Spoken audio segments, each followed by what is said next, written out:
And we continue at 2:06 in the afternoon. Talk Radio 790 KABC, the John Phillips Show. Mr. Randy Wangs in Culver City. John, we put out the call for people who listen outside of the Southern California listening area to tell us how they found us and why they listen. Sam writes in at johnnydon'tlikeshow@gmail.com. Good evening, it's Sam from New Hampshire. I live for the Shangy clips. Squeeze out as many as you can. My favorite is, and he said absolutely. And he said absolutely. I think that was her talking about the Coliseum deal. Now I'm picturing this guy listening to Shang eating Pepperidge Farms. How are Absolutely you? good. Love to shake your hand. Yes, it's been amazing. 800-222-5222 is the telephone number, 1-800-222-5222. Well, for the last 3 weeks, most of the local news has been about the fires and all the misery we've all been living through, which means the local news channels have not been spending a lot of time covering crime. But Randy knows you people live for it, so he's been digging and digging and digging until he hit gold. What do you know, Johnny? It's time for the California crime blotter. If the cashier is dummy. Questions? Oh, and by the way, did you see that email we got yesterday? Somebody says, because of recent events, anytime we do a Shang story, we really should open up the crime blotter. If the cashier is dummy. Questions? Absolutely, absolutely. Could Shangy be added to the crime blotter open? I might have to work on that. But who would we get rid of? Because we can't get rid of cashier is dummy. That was the first crime blotter drop. If the cashier is dummy. No, and then the ladies from Reseda, everyone loves them. I mean, they are a classic. People send emails to us all the time with that. I know. Crazy axe-wielding lady who screams questions. We don't use her as much. Maybe I could figure out a way to swap her out for Shangy. For the Shangy crime blotter segments or for all of them? Oh, she gets to be in all of them. I don't have time to produce 2 different opens. Well, Shangy is a star of stage and screen. That, Let's move on, John, because we have a prison guard who is suing the state of California for negligence. Why? Because she got kidnapped by an inmate. That's no good. For more on this wild story, we go to Fox 40 News. Good evening. Yes, just a few hours ago, we heard from Katie Jackson, who is a female correction officer, and she has filed a lawsuit against the CDCR after saying that she was held hostage by an inmate where she endured physical and emotional trauma, in the lawsuit blaming the department for negligence. How do you get held hostage by an inmate inside a prison? This is a men's prison, correct? Yes. Okay, I'm going to sound like a complete Neanderthal sexist. Why are we hiring women to be prison guards in a men's prison? It's a fair point. This is where it went from ordinary to the worst night of my life. On January 20th, 2024, Katie Jackson went to work as a correction officer at CDCR Sierra Conservation Center in Jamestown. When she said Sierra Conservation Center. Does that sound like a prison to you? No, it sounds like something that, I don't know, John Muir would have created. CDCR Sierra Conservation Center in Jamestown, when she says she found herself held hostage at gunpoint by... Where did the inmate get a gun? There's a lot that needs to be explained here. At gunpoint by inmate Robert Lawrence Ransom Jr., an individual in... Oh, boy. You know he's bad if he's got 4 names. Yeah. No, you have 3 or 4 names. One of 2 things is true.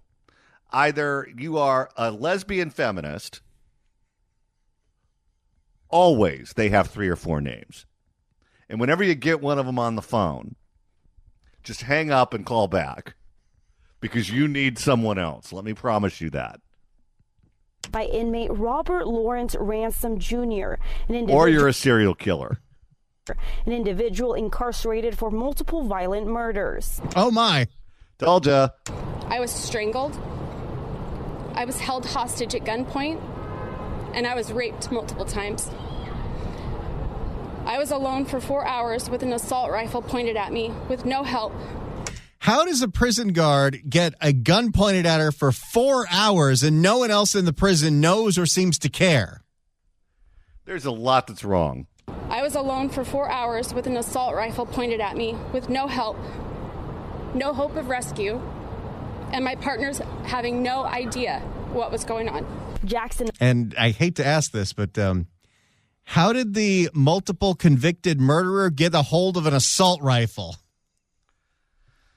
This is why you need a bunch of big guys to be the prison guards at these institutions where you have violent people. It's not like she's a prison guard dealing with white-collar criminals. She's not telling Todd Chrisley it's his time in the yard. Well, hold on.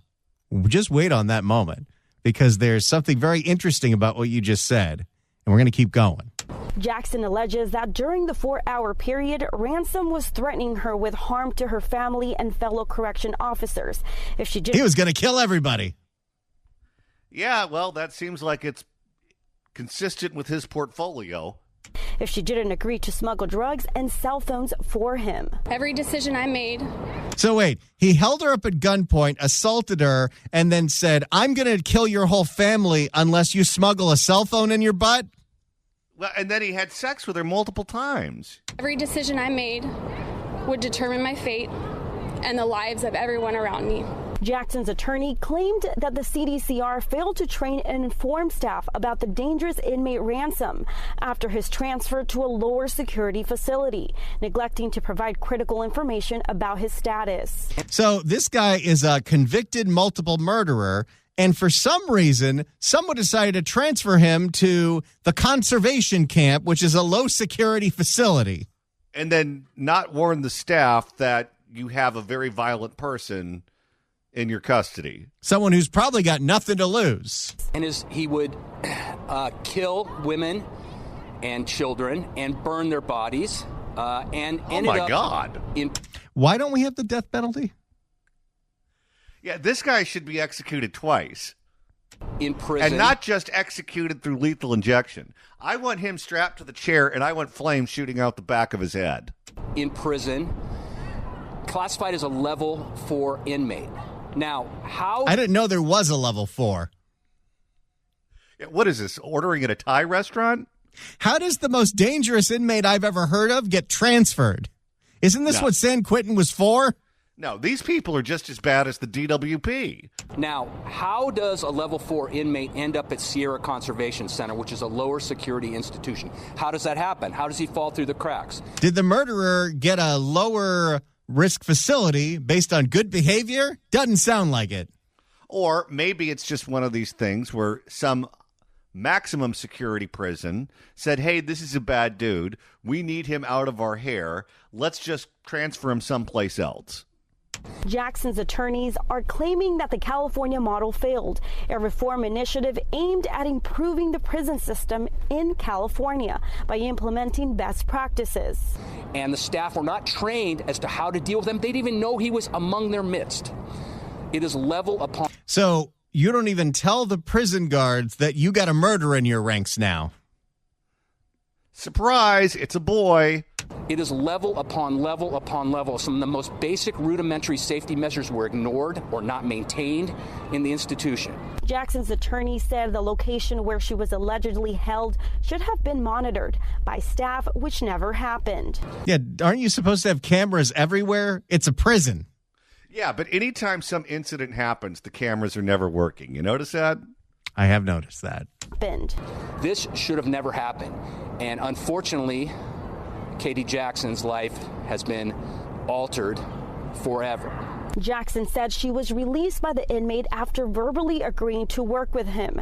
After informing the facility of what had happened, the only way he would let her go at gunpoint if she agreed to smuggle the cell phones and drugs. He didn't realize at the moment he let her go, she was going to tell her boss? Well, he's not working with a full deck. No. Jackson said she was released by the inmate after verbally agreeing to work with him. After informing the facility of what had happened, she said she was then questioned and denied medical care by CDCR facility staff for 6 hours. Wait, they decided to go after her for saying that I just got assaulted and held hostage by a jackass that shouldn't have been here? This seems like a department where everyone's going rogue. We reached out to the CDCR for comment regarding the lawsuit. They responded by saying the CDCR cannot comment on pending litigation. However, CDCR's top priority is the safety and well-being of our staff. No, it's not. Lies. Look at what happened to her. And those who reside in our institutions. When incidents occur within a facility, CDCR conducts internal investigations and refers matters to the local district attorney as appropriate. How did this guy get an assault rifle? How did he get transferred there to begin with? And how was nobody monitoring the whereabouts of one of your guards for 4 hours? I'm telling you, at these prisons, no one pays attention to what's going on inside. And they just make up their own rules. They just do whatever they want. It's anything goes. And I know this to be true because I watched that Orange is the New Black multiple seasons. Well, and what's the last thing we heard Gavin talk about the prisons outside of every time he wants to talk about closing one or he's trying to talk street with the kids at San Quentin is we need to implement a Narcan program at California prisons because so many prisoners are overdosing from the fentanyl they get in there. Are all of these drugs and cell phones coming in people's rear ends? Yes. Okay. You're not supposed to use that like it's Mary Poppins' carpet bag. This is how the game is played. Although typically you would assume that these are prison guards that are getting bought off. But turns out it could be prison guards doing this because their entire family is being threatened. If you hire a guard of the opposite sex, isn't the assumption that they're going to end up either getting overpowered or having sex with the inmates?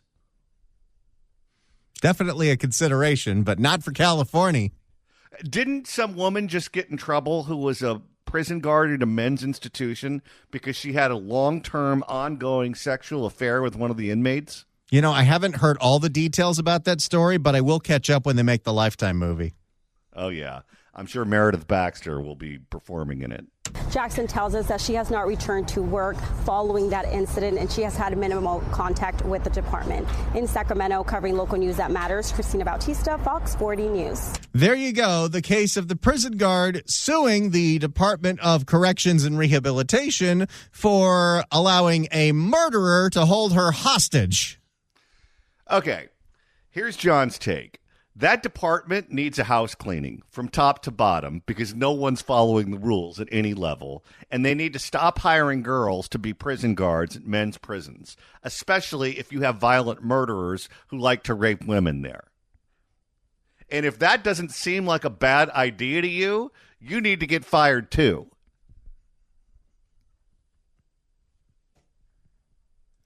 And we pay through the nose with our taxes too. With what we pay in taxes, they should be eating caviar in these prisons. I mean, they all seem to be able to afford the newest edition of the iPhone. And somehow they get service inside the prison. How is it that they get service inside the prison and I don't get it where I live and work? You know, someday we should just open up the phones. And if you're in prison right now and you have an illegally smuggled cell phone, give us a call. Well, based on what we heard about the smuggling operation, I hope you wash that phone with alcohol first. If you'd like to email the show, you can do so at johnnydon'tlikeshow@gmail.com. That's johnnydon'tlikeshow@gmail.com. And Randy, you're monitoring the mailbag. We asked if you happen to listen to this show from outside the Southern California area. Where are you listening from? How'd you find us? Jay writes in at johnnydon'tlikeshow@gmail.com. Aloha, John and Randy. I moved to the big island of Hawaii 9 years ago. I grew up in Southern California, decided to leave after 60 years. I miss the beauty of the state, but I don't miss the politics. I enjoy listening to your show to keep up what's going on in California. Thanks for your show. I love the state of Hawaii. I'm very jealous of anybody that has moved from California to Hawaii. I have a good friend that moved to Oahu because she works fully remotely. I was like, what am I doing here? I travel most of the year anyway. And every day her pictures on Instagram make me very jealous. If I had to live outside the state of California, I think that's where I'd go. I mean, it's beautiful all year long. The food is great, and it's magical there. It really is. And Randy, if you were to go back and listen to a past episode of the program, that's easy to do. Like, let's say you want to hear the origin story for... I know. Or this one. Now I know. Go to KABC.com, click on podcast, go to the Apple Podcast app, iHeart, Spotify, search for The John Phillips Show, hit subscribe. You can download all the episodes. You can do a Google on the YouTube or get that handy-dandy KABC app. Search KABC AM in the Apple App Store or the Android Store. It's the easiest way to listen live to this radio station, download all the podcasts. I think you have to go to 2021 in the month of May, where you can hear the origin for... If the cashier is dummy. That was an instant classic. And it was an Ed Laskos report, too. He always delivers. And it's on, like Donkey Kong. And Randy, we're moving down the dial in the San Francisco Bay. So we do a version of the Fix California Hour weeknights at 11 p.m. on our sister station, KSFO, which we just found out one of our listeners now found us there.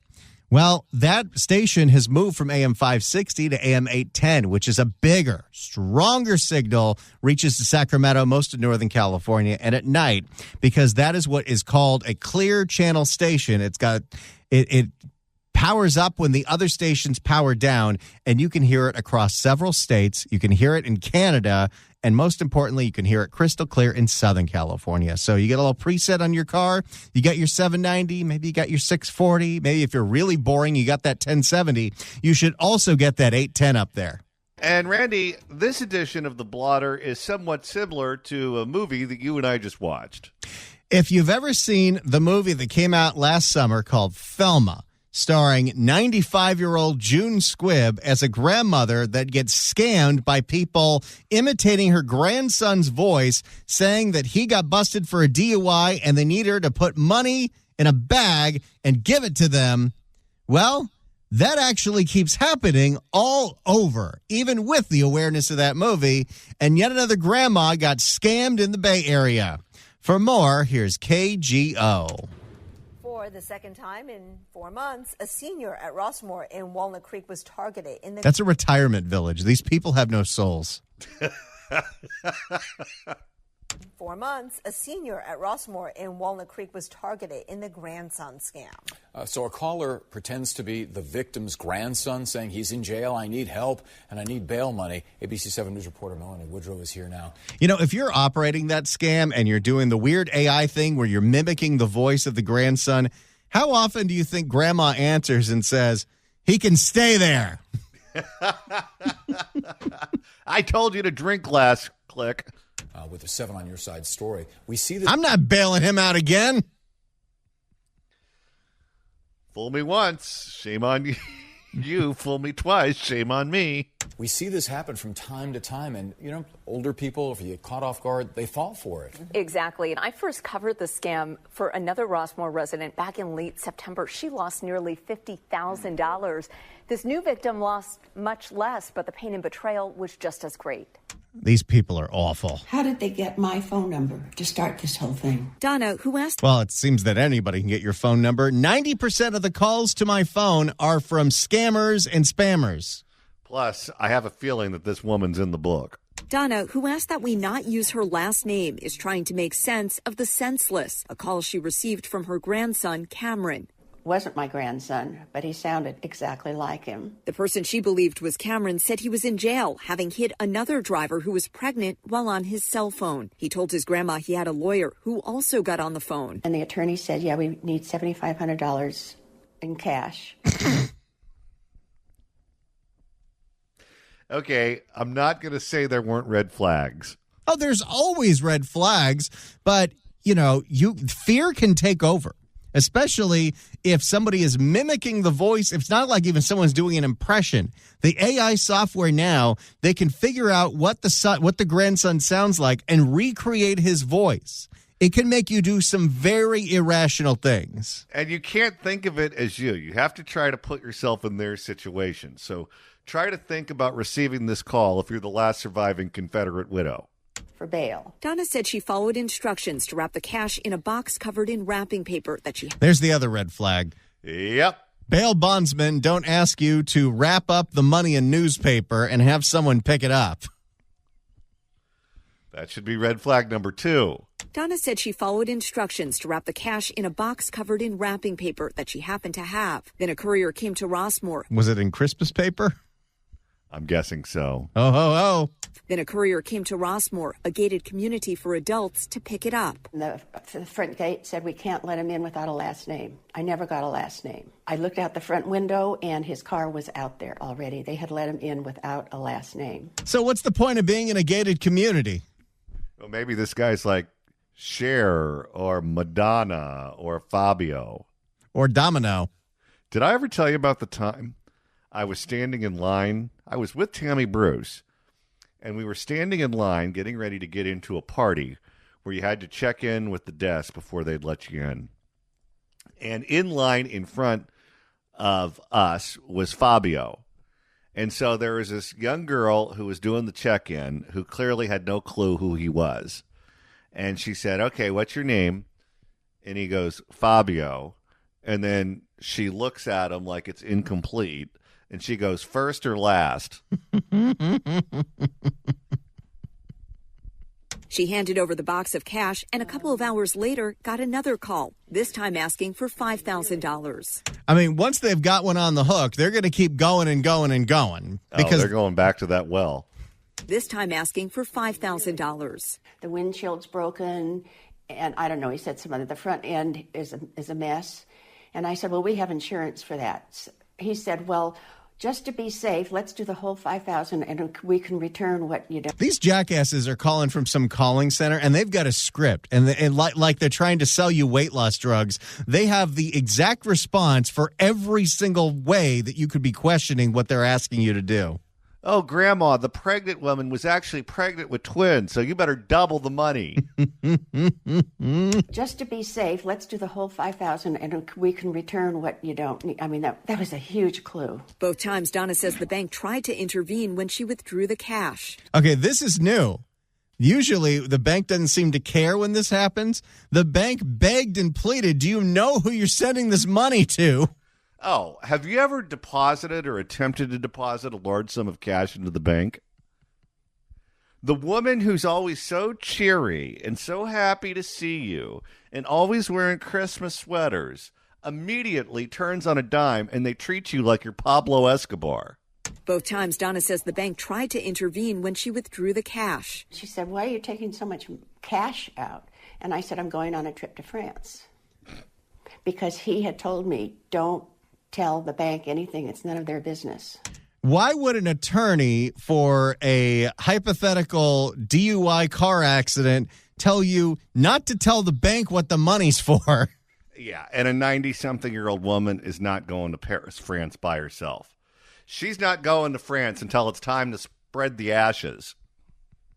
The second time a bank employee even checked to see who was with Donna. He went out to make sure that my husband was in the car, not someone else. So he really cared. It's not the first time. But you still withdrew the money. And I wonder if she wrapped this one up in a box, too.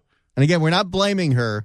Fear is very powerful. And when you get to a certain age, you become very suggestible. That's why the elderly are the main targets for these scams. At that age, you are not equipped to deal with telemarketers. You're only equipped to be president of the United States. It's not the first time a Rossmore... If mom and dad are turning to mush, it's time to take away their power of using their own bank account. It's cruel, but it'll stop this from happening because you have to be signatory. It's not the first time a Rossmore resident has been targeted. In late September, 7 on Your Side introduced you to Lois, who lost nearly $50,000 in the grandson scam by depositing the supposed bail money to a CoinMe machine at a Safeway. Also, another red flag. Typically, the bail bondsman or attorney for your grandson's DUI will not ask you to deposit the bail into a crypto ATM. No, and attorneys are theoretically business people who have business licenses. You can write them a check and mail it to their office. At a Safeway, the money went to the perpetrator's crypto account and was immediately gone. Supposedly, we're rich, we're retired, so we don't need the money. Unbeknownst to them, that's just the opposite. You're retired. It was Donna's daughter-in-law, Cameron's mom, who realized she was being scammed. And I said, Donna, I hardly let her answer. Donna, I know what this is. It's a scam. It's a scam. Stop everything. Stop sending these people your money. Oh, God. Can you imagine being the one that discovered it and having to have that conversation with her? Oh, yeah. Her response was just utter astonishment. She couldn't even talk. Rossmore tells 7 on Your Side that its gate policy requires driver's licenses are scanned when entering Rossmore. Did that happen with the Crooked Courier? I'd like to know. It's not clear if that happened here for both couriers. Rossmore says they gave the information they obtained about the drivers and vehicles in this case to Walnut Creek Police. Walnut Creek PD says you should be cautious about urgent calls and never send money without verification. They also recommend... I'm so cautious. I don't answer the phone if I don't know the number. It does not matter. It does not happen. I love the fact that this is the one case where the cameras were working, and in theory, they have the information they need to catch the bad guy, and they didn't do anything with it. Walnut Creek PD says you should be cautious about urgent calls and never send money without verification. They also recommend contacting other family members to verify the story, or even, Larry and Kristen, setting up a password with an elderly family member and saying, okay, if you really are having an emergency, this is the word that you're going to say, right? That's right. Have a safe word? With grandma? No, thanks. Right, setting that up with family members. We should all have that in this day and age. It's actually really smart. Yeah. The banks tried. They really sometimes did. That's not the case. They tried, but, you got to have, maybe it's at $5,000. If your elderly parents try to take out more than $5,000, you have to say yes. You have to sign off on that, because typically what they do is they tell you, don't tell anyone else in your family. Don't tell your husband. Don't tell your kids. But if you tell any member of your family about this, they might go check the grandson to see if he's actually in prison. And what a tag on the story. Well, maybe they should have had a safe word. Unless you're reporting on David Carradine's death, that's never appropriate. These guys are really good. I mean, the crooks are skilled. Good. And you understand, right? These grandparents, they want to help their grandkids. Of course. Panicky moment, you get scared. Hopefully running stories like this one will help people just raise awareness. Yeah. Thanks, Mel. Did she just do a Shang? I think she did. This one will help people just raise awareness. Absolutely. There you go. The latest grandma scam going on in the Bay Area. If you'd like to email the show, you can do so at johnnydon'tlikeshow@gmail.com. That's johnnydon'tlikeshow@gmail.com. And Randy, you're monitoring the mailbag. We're getting so many emails from people who listen to this show from out of town, and I love seeing it. Jason writes in at johnnydon'tlikeshow@gmail.com. Hey guys, listening in town from South Central Kansas here. I've been listening for almost 3 years. I found your show and I was trying to find a station locally that carried the Bongino show. No local stations carried a show, so I stumbled upon KABC AM Online. I downloaded the app and I've been a crazed fan of the show ever since. Of course, our girl Shangy Upkin Oakland has been a favorite of mine lately. Your Crime Blotter section is absolutely awesome. And you got me hooked on Huell Hauser. Keep it crazy, California. Absolutely. Everyone loves Shang. What we've learned from these emails is that the insanity that we put up with on a daily basis is just the circus that entertains the rest of the country. And I guess we're the monkeys. I think we're going to need that on a one sheet and start selling this show nationwide. If you'd like to email the show, you can do so at johnnydon'tlikeshow@gmail.com. That's johnnydon'tlikeshow@gmail.com. And Randy, you're monitoring the mailbag. I love reading these emails about how people found the John Phillips Show, so keep them coming at johnnydon'tlikeshow@gmail.com, whether you discovered us locally or from out of the Southern California area. Courtney writes in at johnnydon'tlikeshow@gmail.com and says, "Hey guys, I live in Sacramento and found you a few years ago when John, you substituted for Armstrong and Getty on Talk 650. You two were so funny and now my afternoon staple. I do my best to avoid scheduling meetings from noon to 3. I work for the state and cannot stand nuisance and love hearing your listeners trash him. Your show gives me hope that there are normal people down in SoCal. You two are absolute gems. I've even turned my husband onto your show. Keep up the great work." What's so interesting to me is I can, generally speaking, tell you what someone thinks of me based on how they found us. Because anyone who found me on CNN hates me and curses my parents for giving birth to me. But if you found me on the radio, generally speaking, it's a positive association. You got to have a certain sensibility to enjoy a show like this, and I think everybody listening has a decent sense of humor. Well, I'll tell you who had one. Was that attorney in Jacksonville, also named John Phillips, who owns at John Phillips. That's why I'm Johnny Don't Like, because someone else owns at John Phillips. And I offered to purchase it from him. He said no. I went to work for CNN, and all of my hate mail went to him. I remember that. So as far as I'm concerned, all's well that ends well. Didn't that guy go on to represent like the daughters of the missing husband of Carol Baskin? Yeah, he had some association with that. And then he represented Omarosa. Wild connections. But I think he's got billboards all over Jacksonville. I think he's like the Larry H. Parker of Jacksonville. That's great. It's been a while since I've been there, but I'll have to look into that. Investigate, as they say. Coming up after the news at 5, it's the News Blitz with Randy Wang. Randy, what's coming up on the show today? Well, that depends on if I make it to my home studio in the Valley by 5 o'clock. The traffic has been beyond hellish in the last week, and there's obvious reasons. You had the 5 closing yesterday because of the fire up in Castaic. You still have PCH and Topanga Canyon closed. Topanga Canyon. In Topanga. Closed because of the Palisades fire. Apparently now there's a fire near the 405 and the 605 at Seal Beach. But the traffic has been mind-numbingly hellish. So if I make it to my home studio by 5 o'clock, I'll have lots to say about that. If I don't, you'll probably hear a best of. All right. Well, you'll have to tune in at 5 to find out which one it's going to be. That's it for us today, but we'll be back tomorrow at noon for another live and local edition of The John Phillips Show right here on Talk Radio 790 KABC.